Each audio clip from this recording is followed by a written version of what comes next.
Bismillahirrahmanirrahim. Assalamualaikum warahmatullahi wabarakatuh.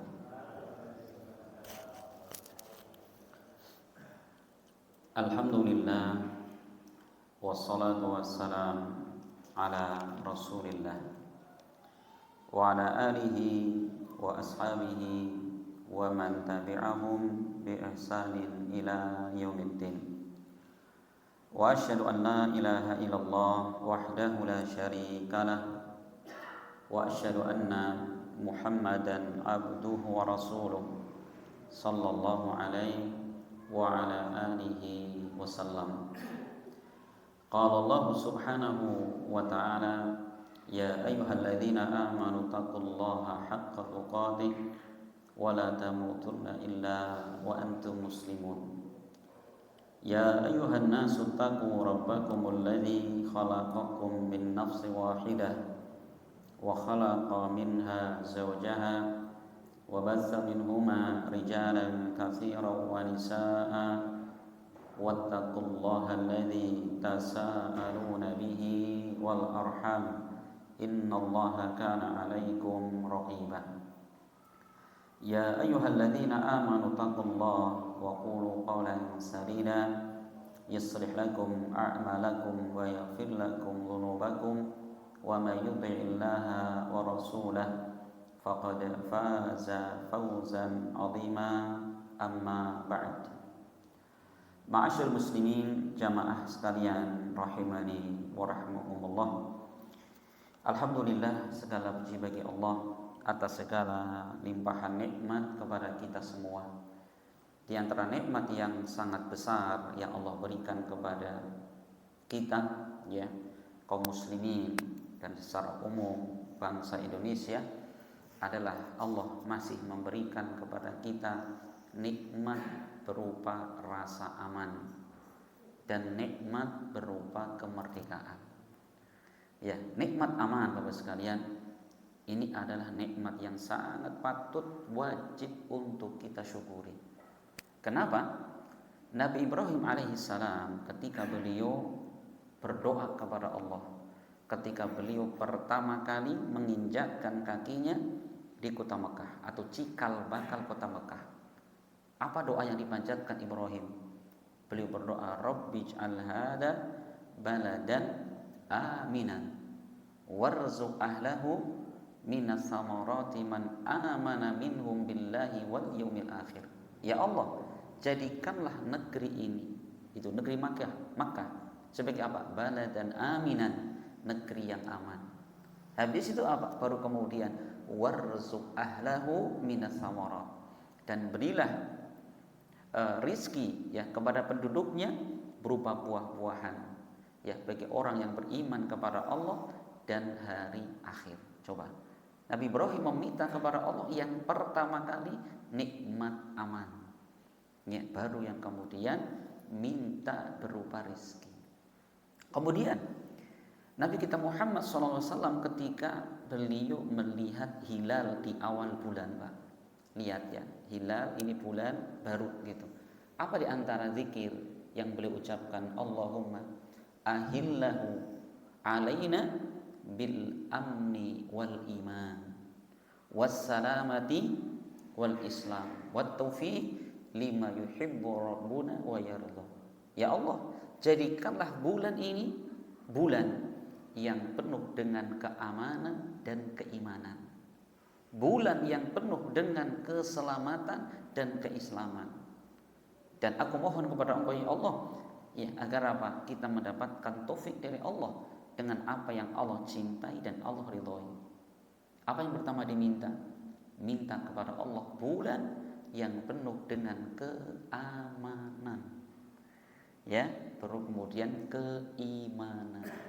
Karena aman ini merupakan pokok dari nikmat-nikmat yang lain. Maka Nabi menyebutkan jika seseorang memiliki dari Allah tiga macam nikmat ini, maka seakan-akan segala kenikmatan dunia ada padanya. Apa itu? Rasul mengatakan, man asbaha aminan fi sirbihi mu'afan fi jasadihi wa indahu qutu yaumihi faka'annama khizat lahu dunya. Artinya barang siapa yang masuk di waktu pagi, apa yang pertama? Aminan fi sirbihi, dia merasa aman pada diri dan keluarganya. Dirinya aman, anak istrinya aman. Satu. Yang kedua, mu'afan fi jasadihi, badannya sehat. Yang ketiga, wa indahu qutu yaumihi, dan dia memiliki makanan pokok untuk hari itu. Apa kata Nabi? Faka'anna mahizat lahu dunya, maka seakan-akan seluruh kenikmatan dunia berkumpul pada dirinya. Apa yang pertama disebutkan? Nikmat aman, sehatnya badan, dan punya makanan pokok. Yang pertama disebutkan adalah aman. Maka kata para ulama, nikmat aman itu lebih besar dibandingkan dengan nikmat sehat. Contohnya apa? Kata ulama gini, Pak. Ngasih sebuah contoh. Dicontohkan misalkan ada seekor kambing katakanlah. Dia sakit, Pak. Dia sakit mungkin lumpuh atau sakit apa. Nah, kemudian di sampingnya itu ada rumput-rumput. Mungkin si kambing ini walaupun dia merasakan sakit, karena dia lapar dia akan makan rumput di situ pelan-pelan. Lambat laun maka kemudian tubuhnya akan kembali sehat, ya kan? Beda dengan hewan yang kondisinya takut. Contoh, hewan itu dia diikat kakinya atau lehernya ikat, ya, kambing. Kemudian di situ penuh dengan makanan, tapi di sampingnya ada 3 ekor serigala, Pak. Coba, makanan ada, badannya sehat, tapi ada serigala siap menerkam. Gimana coba? Mungkinkah kemudian si kambing ini nikmat makan dedaunan, rumput-rumputan? Gak mungkin, Pak. Dia akan merasa takut. Lama kelamaan apa dia? Kemudian gak makan, gak enak makan, lama-lama kurus dan mati. Coba, nikmat aman kata para ulama itu lebih tinggi. Maka kita sebagai seorang muslim, ya, hidup di Indonesia ini hendaknya banyak-banyak bersyukur kepada Allah Subhanahu wa taala dengan nikmat aman seperti ini, ya. Kita jangan sekedar masang bendera setiap 17 Agustus, jangan, Pak. Ingatlah bahwa nikmat aman ini merupakan nikmat yang sangat besar. Maka setiap orang yang ikut andil, ya, di dalam menjaga keamanan tengah-tengah masyarakat, Masya Allah, sangat besar pahalanya. Dan sebaliknya, setiap orang yang dia membuat resah di masyarakat, ya, bikin tidak aman di masyarakat, maka mereka menanggung dosa yang sangat besar. Ya, apapun bentuknya. Sampai Rasul pernah mengatakan, man asyara li akhihi bihadidatin tal'anuhul malaikatu hatta yada'ahu wa in kana akhan li abihi wa ummi. Kata Nabi, barang siapa yang dia menodongkan besi tumpul kepada saudaranya.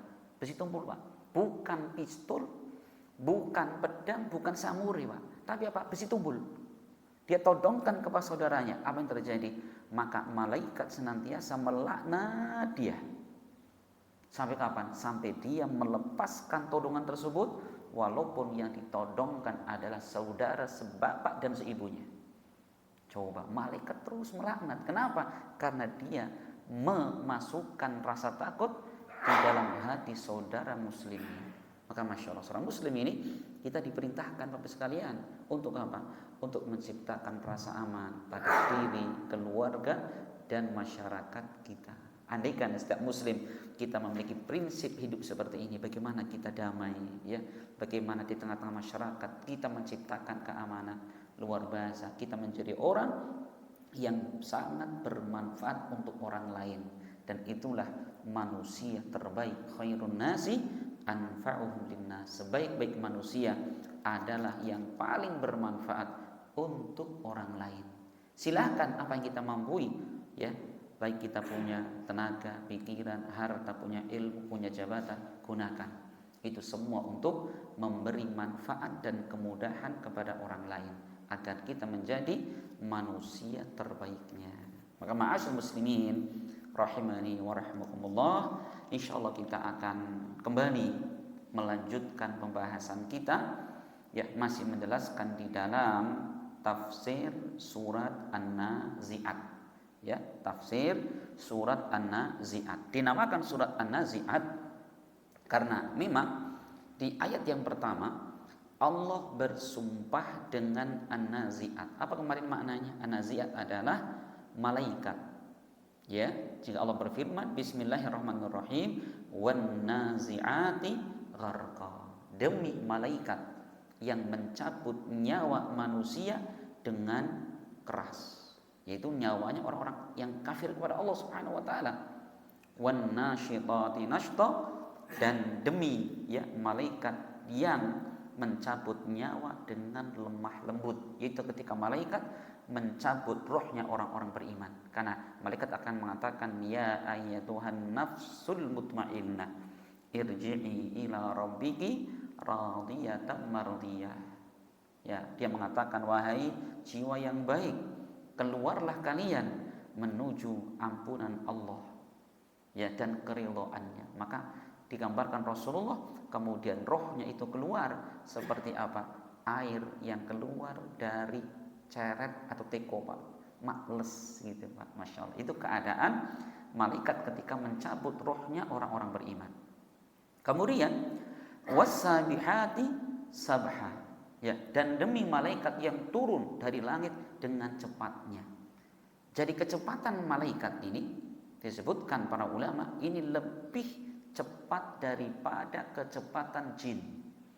Nah, ini sebagaimana sudah kita jelaskan pada pertemuan sebelumnya, yaitu ketika Nabi Sulaiman alaihissalam beliau sedang mengumpulkan pasukannya. Ternyata ada satu pasukan yang belum datang alias terlambat. Siapa namanya? Burung hudhud. Ya, ketika di absen hudhud nggak kelihatan nih, telat kemana ini. Ternyata Nabi Sulaiman ngancam ya, kalau hudhud tidak segera datang atau nanti datang dengan membawa alasan yang benar, maka aku akan menyembelih dia gitu. Dibikin sate hudhud gitu Pak ya. Ternyata apa? Tidak lama kemudian hudhud datang. Dan hudhud menyampaikan bahwa saya barusan itu kenapa terlambat? Karena saya baru dari Sabat, Yaman. Ya, dan saya menemui di situ ada kerajaan ya, dipimpin oleh seorang ratu, disebutkan namanya Balqis. Dia memiliki singgasana, dia memiliki istana yang sangat mewah gitu. Maka dikatakan siapa yang bisa mendatangkan singgasana itu kepadaku, maka waqala ifritu minal jin, maka berkatalah jin ifrit, Pak, ifrit gitu ya.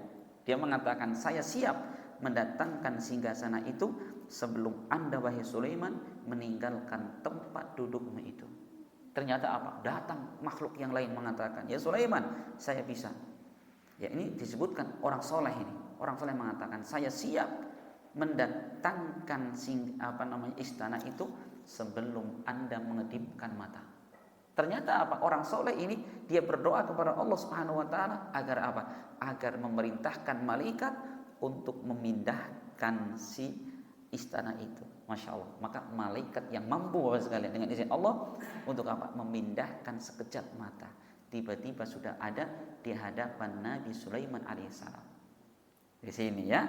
Jadi kecepatan malaikat luar biasa. Tapi yang luar biasa Bapak sekalian, walaupun malaikat memiliki fisik yang luar biasa, memiliki kecepatan ketika turun atau memindahkan sesuatu, namun subhanallah malaikat tidak pernah berbuat dosa dan maksiat kepada Allah. Senantiasa tunduk dan patuh kepada Allah. Beda dengan manusia, Pak. Manusia itu banyak dosanya, sudah lemah sana sini, tapi apa? Sombongnya raumum gitu ya. Ya kita inilah subhanallah. Ini.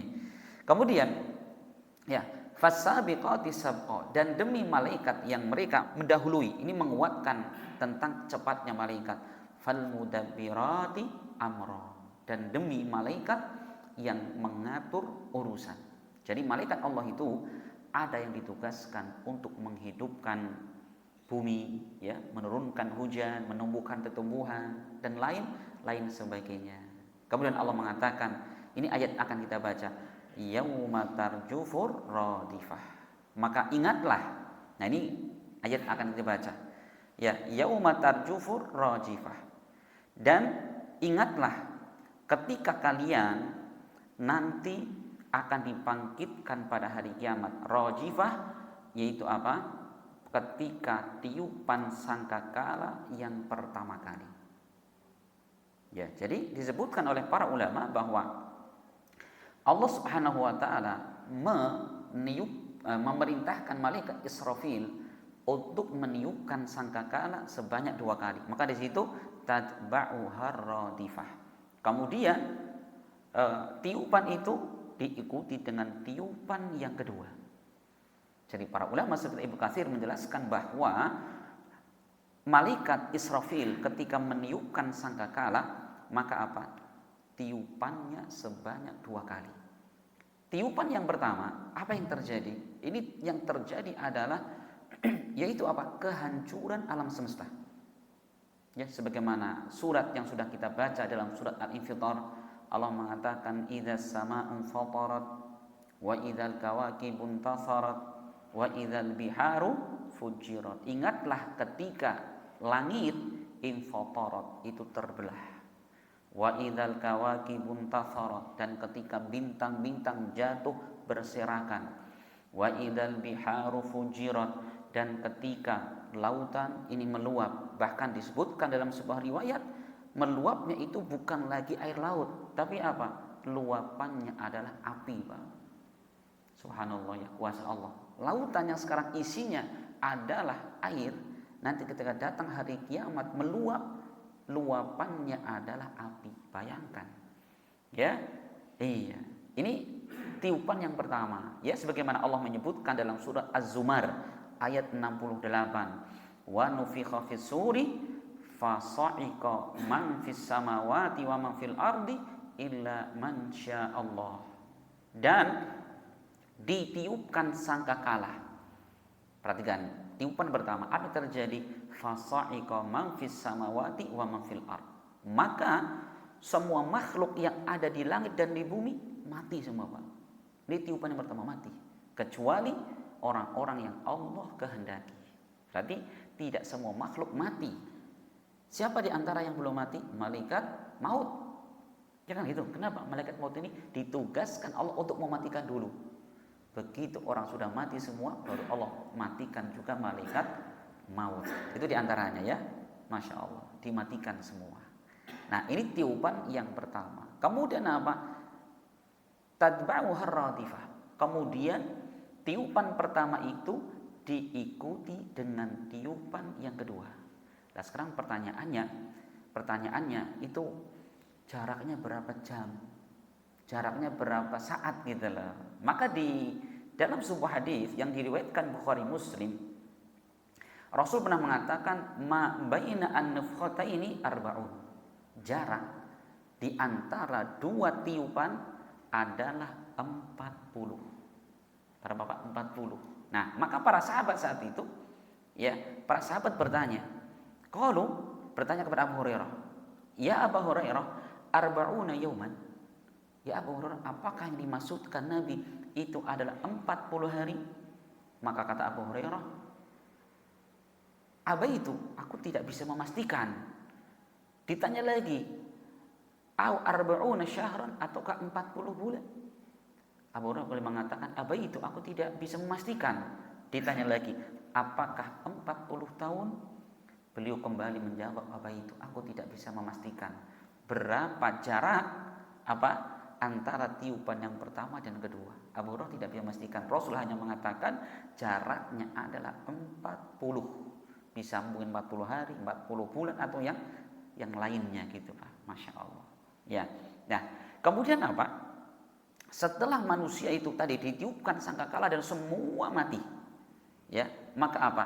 Rasul kemudian menyebutkan dalam hadis yang lainnya, "Tsumma yunzilullahu minas sama'i ma'an fayumbituna kama yambutul baqalu wa laysa minal insani syai'un illa yabla illa 'idhaman wahidan," kata Nabi.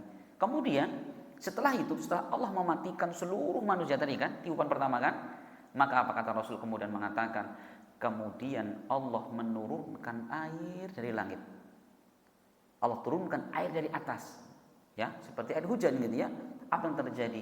Fayyambutun, kemudian manusia mereka tumbuh, kama yambutul baqal, seperti tumbuhnya sayur-sayuran. Ya, kita nanam biji, sawi, kangkung, ya semacamnya, kemudian kena hujan, tumbuh. Walaysa minal insani syai'un illa yablah. Dan seluruh jasadnya manusia, kata Nabi, maka akan hancur. Dengan apa? Dimakan bumi. Illa idhaman wahidan, kata Nabi, kecuali satu tulang. Wa huwa ajbu dzanabi, yaitu tulang ekor. Jadi manusia Masya Allah dijadikan Allah Subhanahu wa ta'ala memiliki satu tulang yang tidak akan pernah hancur. Itu apa? Dinamakan Nabi ajbuz dzanabi. Wa minhu yurakkabul khalqu yaumil qiyamah. Dari tulang ekor itulah Allah kembali membentuk ya manusia kelak pada hari kiamat. Masya Allah, ini ya bagaimana kuasa Allah Subhanahu wa ta'ala. Ini apa? Dari tubuh manusia ada yang tidak hancur. Tulang ekor sini Pak ya, di bagian sini. Nah itu Masya Allah. Jadi ini tiupan yang kedua. Allah menggambarkan kepada kita bagaimana hari kiamat. Maka Allah mengatakan qulubu yauma idzi wajifah. Hati manusia di hari itu wajifah. Apa makna wajifah? Khaifun, sangat takut Pak. Ya, hati manusia sangat takut. Bahkan yang takut semua manusia, termasuk para nabi, orang-orang soleh. Ya, bagaimana dengan orang kafirnya, Pak? Coba, para nabi saja mereka merasakan takut di hari itu. Bagaimana dengan orang model-model kita ini?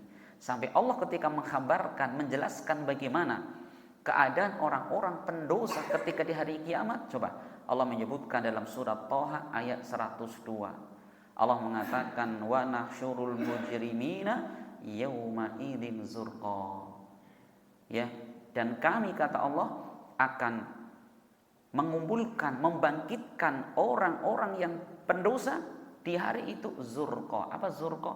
Dalam keadaan mukanya biru dan muram, Pak. Coba, mukanya biru saking apa? Saking pucetnya mereka, saking rasa takut yang luar biasa, pucet sampai biru, Pak. Ini siapa? Orang-orang yang mujrim, orang-orang yang pendosa. Ya, iya. Dan Allah juga menjelaskan bahwa orang-orang yang dolim itu kelak di hari kiamat, ketika dibangkitkan, maka apa? Mata mereka terbelalak. Tahu terbelalak Pak? Mencicil Pak ya. Mencicil. Saking takutnya Pak, mencicil gitu Pak. Coba kita buka surat Ibrahim ayat 42. Allah mengatakan wala tahsabannallaha ghafilan amma yaf'alul zalimun innama yu'akhiruhum liyaumin tashkhasu fihil absar. Janganlah engkau menyangka bahwasanya Allah lalai terhadap apa yang diperbuat oleh orang-orang zalim. Ingat Pak, kata Allah, jangan kalian sangka, jangan kalian duga bahwa Allah itu lalai tidak tahu terhadap perbuatan orang zalim. Innama yu'akhiruhum, hanyalah Allah menangguhkan mereka itu, tidak segera Allah siksa di dunia ini untuk apa? Ya, liyaumin tashkhasu fihi absar, agar mereka dibalas kelak pada suatu waktu di mana mata-mata mereka terbelalak. Saking takutnya kepada Allah terbelalak mata mereka. Itulah kesudahan orang-orang yang zalim di hari kiamat kelak. Makanya kita jangan berani-berani berbuat zalim, Pak. Ya, nipu orang, ngambil harta orang semau sendiri, berani korupsi, hati-hati. Atau kita merendahkan orang, mukul orang dan lain sebagainya. Jangan. Ya, kenapa? Ini akibatnya di hari kiamat, subhanallah.